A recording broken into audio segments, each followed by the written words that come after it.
Another primary way of creating a 3D object from a 2D spline is through extrusion.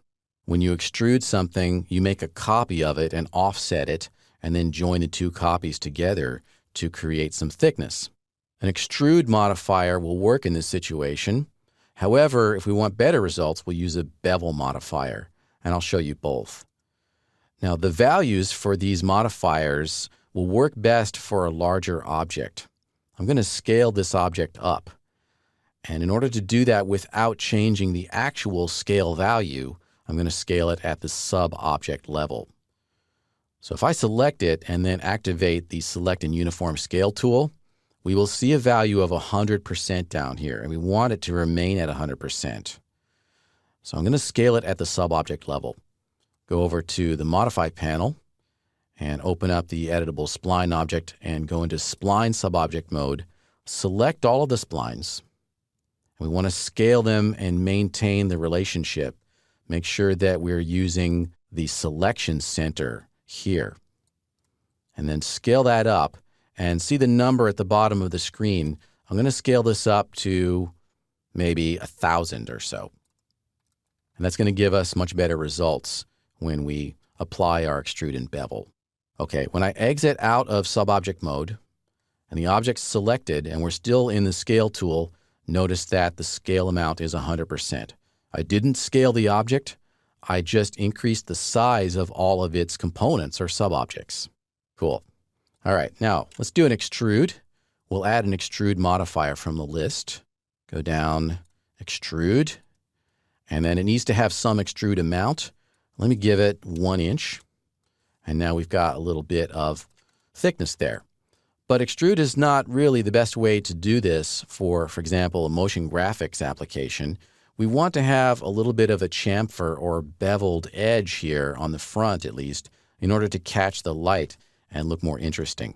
Okay, so I'm going to delete the extrude modifier. Just click the trash can and instead add the bevel modifier.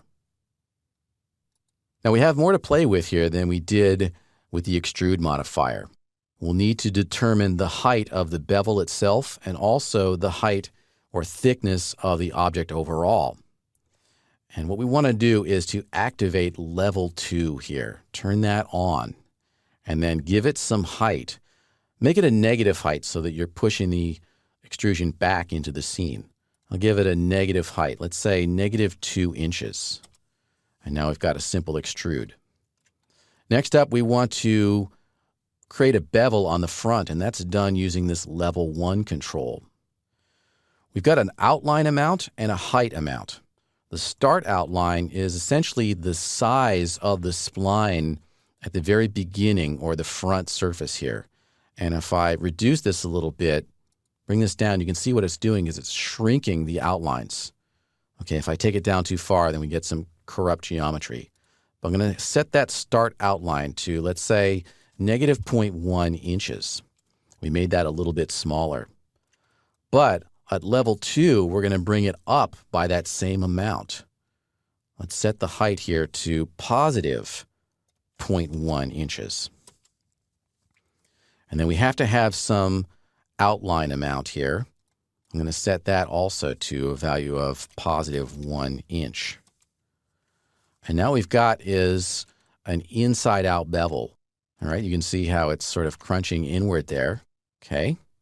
And that's because we have a height here that's positive.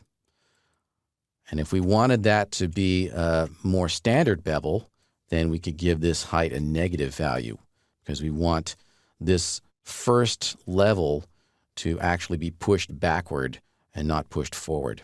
Okay, so let's give that a -0.1 inches. And now we've got a more traditional looking bevel. And if I set these values to be the same, what we'll get is a 45-degree angle on that bevel. If I needed a bevel on the back, I could also add a level 3. Let's look around the back and see what's there. We could turn on level 3, give it a height of -0.1, and also an outline of -0.1, and we've got a bevel on the back. These values are all cumulative. What we've done here is we've started out by making the spline smaller by shrinking it. Then at level 1 here, we made it larger, and we also pushed it back. Okay, then at level 2, we didn't change the outline, but we pushed everything back by 2 inches. And then here at level 3 in the back, we pushed it back by 0.1 inches, and then we outlined it by negative 0.1 inches. All right, so that's how all that works. We've got a bevel. If you wanted, we could go deeper into the bevel modifier and play around with some of its settings, but I think that's enough to get you started with creating motion graphics, text, and other objects using the bevel modifier.